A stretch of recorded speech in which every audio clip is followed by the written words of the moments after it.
Hello crazy all, crazy hearts, crazy people అందరు ఎలా ఉన్నారు? ఏంటండి ఇది వీడియో ఏంటి అని చూస్తున్నారా?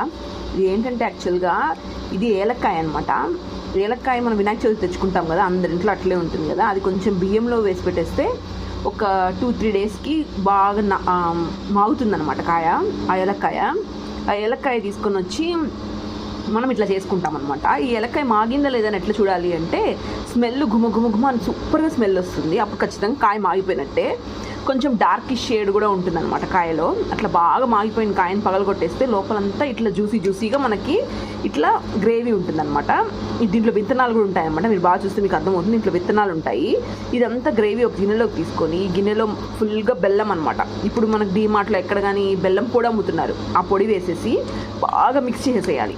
బాగా మిక్స్ చేసేస్తే కొంచెం ఇంకా ఆబ్వియస్గా అది షుగర్ కంటెంట్ కాబట్టి ఖచ్చితంగా మెల్ట్ అవుతుంది అనమాట మనకి బెల్లం. అట్లా మెల్ట్ అయింది అన్నప్పుడు కొంచెం ఇట్లా గ్రేవీగా తయారవుతుంది అనమాట, కొంచెం పేస్ట్ లాగా.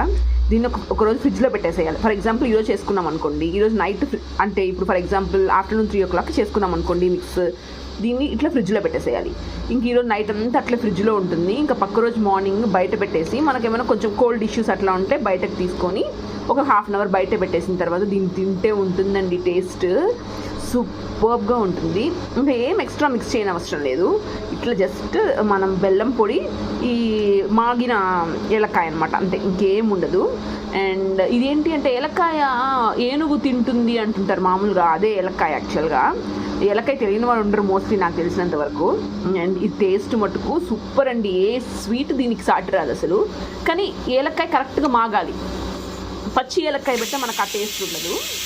అండ్ ఖచ్చితంగా ఈ ఏలక్కాయ బాగా మాగాలన్నమాట. మాగిన ఏలక్కాయతోనే ఈ టేస్ట్ ఉంటుంది. అండ్ ఈరోజు నేనైతే ఇది సూపర్గా ఎంజాయ్ చేస్తున్నాను. అండ్ ఇట్లుంటుంది అనమాట. మీకు కొంచెం మిక్స్ చేసి చూపిస్తాను. ఇట్లా ఉంటుంది అనమాట. పేస్ట్ చూస్తేనే అర్థమైపోతుంది మీకు. ఆ బ్రౌనిష్ షేడ్ మాగితేనే వస్తుంది అనమాట మనకు ఆ షేడ్. షుగర్ కూడా వేసుకోవచ్చు, కానీ బెల్లంతోనే ఆ టేస్ట్. ఖచ్చితంగా ట్రై చేయండి. వీడియో నచ్చితే లైక్ చేయండి, షేర్ చేయండి. అండ్ మీ వ్యూస్ అండ్ ఐడియాస్ నాతో తప్పకుండా కమెంట్స్లో షేర్ చేసుకోండి. And that's it for today. Have a nice day.